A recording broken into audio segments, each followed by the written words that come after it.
Hello मित्रों, मैं doctor Kuldeep Mishra, मेरे साथ हैं doctor Sanjeet Sahu. Hello friends. आज का मेरा विषय है फिस्टुला के ट्रैक को क्या किसी खाने वाली मेडिसिन से, घरेलू नुस्खे से या जड़ी बूटियों से पूर्णतया ठीक किया जा सकता है।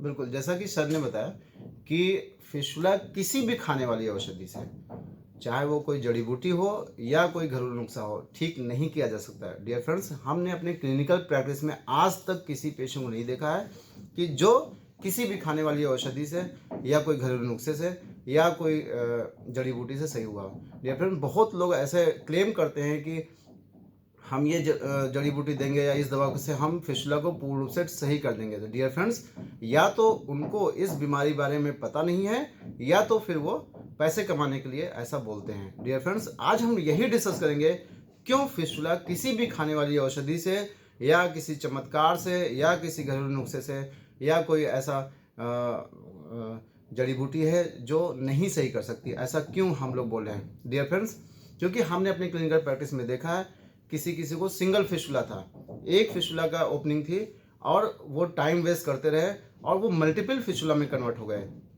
सिंगल फिस्टुला डबल फिस्टुला में या उसके और मल्टीपल ट्रैक बनते गए। और आप देख सकते हैं पिक्चर में कि सिंगल फिस्टुला था, फिर उनको ऐसे कई केस हुए, फिर डबल उनको 2 ओपनिंग बनी, फिर ऐसे कई केस हैं जिसमें 3 ओपनिंग बनी, फिर ऐसे 9 ओपनिंग।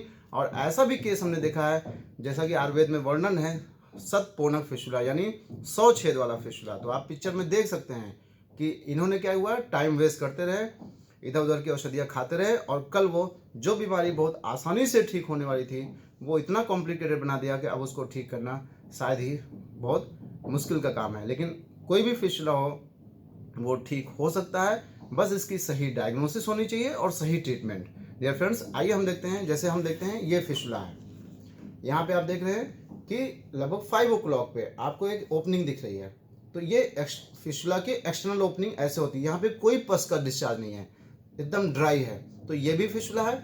एक फिस्टुला आप यहाँ देख सकते हैं यहाँ पे कि यहाँ पे एक ओपनिंग आपको ऐसा लग रहा है कि यहाँ पे स्वेलिंग है, थोड़ा सा आउटग्रोथ दिख रही है, ये भी फिस्टुला है। बस यहाँ पे है, यहाँ पे अभी इसकी एक्सटर्नल ओपनिंग ओपन नहीं हुआ है, इसके अंदर पस का कलेक्शन है। अब क्या हुआ कि अगर ऐसे केस में सिंगल फिस्टुला अगर सही से ट्रीटमेंट नहीं लेते हैं तो वो फिर मल्टीपल फिस्टुला में कन्वर्ट हो जाते हैं। जैसा कि आप इस पिक्चर में देख रहे हैं, यहाँ पे इनको लगभग 9 एक्सटर्नल ओपनिंग आप देख रहे हैं। यानी अगर एक फिस्टुला था, अगर ये सही ट्रीटमेंट उस समय ले लिए होते तो ये मल्टीपल फिस्टुला में कन्वर्ट नहीं होते। तो आइए हम डिस्कस करते हैं फिस्टुला क्या होता है, क्यों खाने वाली औषधि से ठीक नहीं होता है। तो जैसा कि आप इस पिक्चर में देख रहे हैं डियर फ्रेंड्स, ये कोरोनल सेक्शन हमारी बॉडी का है, ये एनल कैनाल है, ये आपका रेक्टम है, यहाँ पे डेंटेड लाइन होती है। ये पिक्चर आप यहाँ देख रहे हैं, ये है एनल ग्लैंड्स। डियर फ्रेंड, 70 से 80% केसों में जो फिस्टुला की ओरिजिन होती है वो एनल ग्लैंड की इन्फेक्शन से होती है। और जो अभी हमने पहले पिक्चर देखा था कि ओपनिंग हमको यहाँ पे दिखाई देती है, जैसा कि आप यहाँ देख रहे हैं, आपको जो ये बाहर से ओपनिंग दिख रही है, ये जो है यहाँ पे एनल वर्स के आसपास जो पेरिफेरल स्किन है वहाँ पे देख रहे हैं, जबकि इसकी मेन ओरिजिन है वो इंटरनल ओपनिंग यहाँ पे होती है एनल कैनाल में। तो हम लोग क्या करते हैं, अगर हम कोई खाने वाली औषधि खाएंगे तो हमारी एक्सटर्नल ओपनिंग तो बंद हो जाएगी, लेकिन जो इंटरनल ओपनिंग है जैसा कि आप इसमें देख रहे हैं, हम जो दवा खाएंगे वो यहाँ का छेद तो जो आपको दिखता है वो बंद हो जाएगा, लगेगा कि हमारी बीमारी बिल्कुल ठीक हो गई। लेकिन डियर फ्रेंड्स, फिस्टुला का जो ट्रैक होता है वो खाने वाली औषधि से ठीक नहीं हो सकता है। क्यों? इसका जवाब अभी हम देते हैं। क्यों? क्योंकि ऐसे ही जैसे अभी आपने देखा कि fistula on the basis of classification 5 प्रकार के होते हैं, on the basis of grade fistula 5 प्रकार के होते हैं। जैसा कि आप देखें पार्स क्लासिफिकेशन, सबसे सिंपल फिस्टुला होता है सबम्यूकोजल। डियर फ्रेंड्स, हो सकता है कभी हमने हाई एंटीबायोटिक ले ली या कोई ऐसी औषधि ले ली, हो सकता है कि ये जो सिंपल फिस्टुला है जिसमें एक्सटर्नल स्फिंक्टर इंटरनल स्फिंक्टर का इन्वॉल्वमेंट कोई नहीं है, वो तो हो सकता है कभी खाने वाली औषधि से हो सकता है ठीक हो जाए। लेकिन अगर वो इंटर स्फिंक्टिक फिस्टुला है, ट्रांस स्फिंक्टिक फिस्टुला है, सुप्रा स्फिंक्टिक फिस्टुला है या एक्स्ट्रा स्फिंक्टिक फिस्टुला है, तो डियर फ्रेंड्स ये तो कभी नहीं सही होगा दवा खाने से, चाहे 1 लाख रुपए की भी दवा खा लीजिए। क्यों? क्योंकि हम जो ये फिस्टुला का ट्रैक होता है, अब इसको हम पिक्चर से समझेंगे। जो आप देख रहे हैं ये फिस्टुला की एक्सटर्नल ओपनिंग है,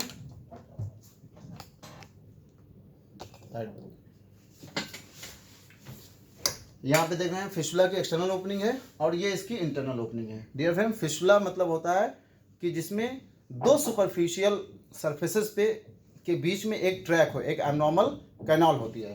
तो एक सुपरफिशियल स्किन यहाँ पे, एक सुपरफिशियल स्किन यहाँ पे, ये फिशुला का ट्रैक हो गया।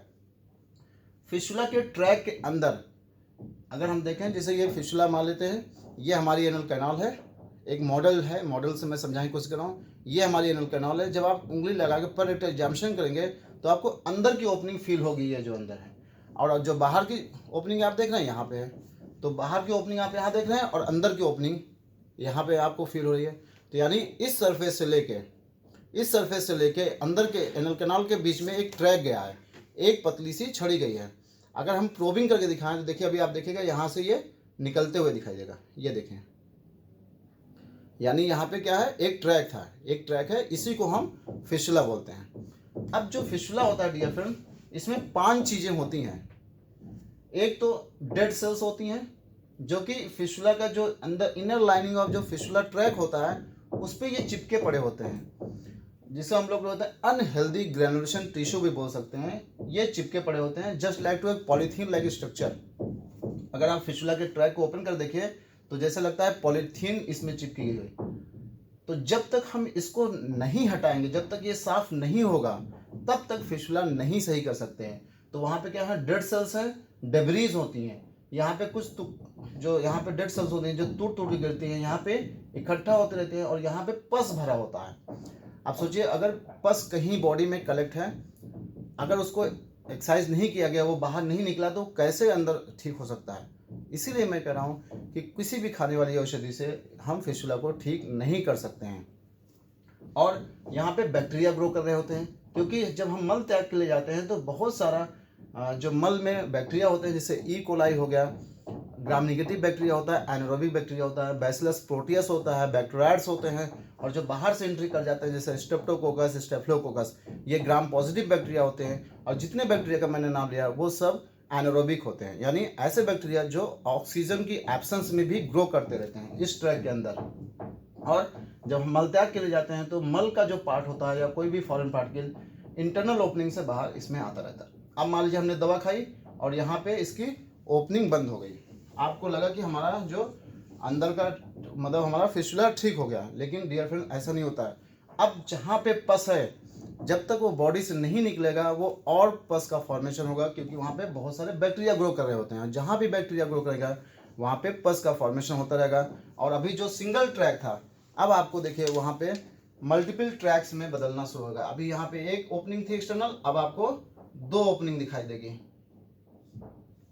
या ये जो ट्रैक है वो ऊपर चला जाएगा, जो कि ये जैसे 3rd ग्रेड का फिशुला है, अब ये 4th ग्रेड में फिशुला कन्वर्ट हो जाएगा।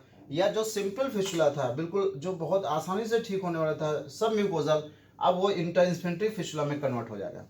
तो अगर हम सिंपल फिशुला को ठीक नहीं करते हैं तो वो बाद में मल्टीपल फिशुला में या और कॉम्प्लिकेटेड केस ऑफ फिशुला में कन्वर्ट होने लगते हैं। डियर फ्रेंड्स, जब तक हम डेड सेल, डेब्रीज, पस, बैक्टीरिया और फॉरेन पार्टिकल को इस ट्रैक से क्लियर नहीं करेंगे, तब तक ये फिशुला कभी भी पूर्ण रूप से ठीक नहीं हो सकता।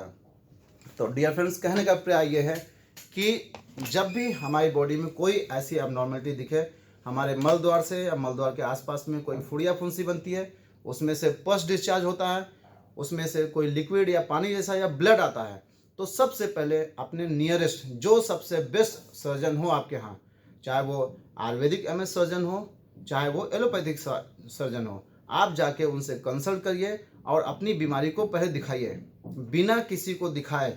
जैसे आपको दिक्कत हुई, हमने अपने फैमिली डॉक्टर को दिखाया, उन्होंने बिना देखे, आपको पेन हो रहा था या पस आ रहा था, उनको मतलब आपने बिना देखे कोई भी दवा खा ली, 2-4 दिन 10 दिन आराम रहा, फिर आपको फूट गया, फिर आपको पस आने लगा, फिर आपने दवा खाई। तो ऐसे से करते करते टाइम वेस्ट करते रहे, और जो सिंपल फिशुला थे वो बाद में कॉम्प्लिकेटेड केस में बदल गए या मल्टीपल ट्रैक्स में आ गए।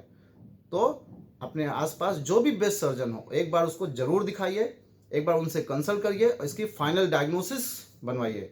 फाइनल डायग्नोसिस के लिए सबसे बेस्ट होता है, अगर जैसे हम लोग फिशोग्राम एक्सरे या हाई रेजोल्यूशन अल्ट्रासाउंड या सीटी या एमआरआई फिशोग्राम, इन चारों में से कोई भी एक आप जो है एक डायग्नोस्टिक टूल अपनाकर इसकी कंफर्म डायग्नोसिस बनवाइए, और जो इसका सबसे बेस्ट ट्रीटमेंट डॉक्टर साहब बताएं आप उसको इलाज करिए। क्योंकि फिशुला जो है जब तक हम इस ट्रैक को पूरा क्लियर नहीं करेंगे, इतने जो यहाँ पे फॉरेन पार्टिकल या बैक्टीरिया पड़े हैं, जब तक इसको वॉश आउट नहीं किया जाएगा, ये पूर्ण रूप से कभी नहीं सही होगा।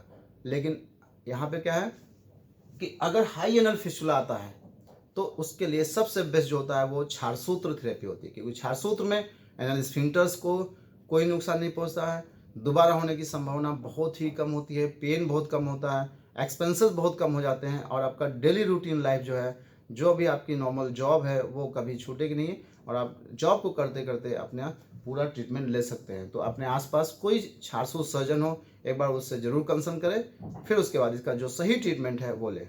Thank you.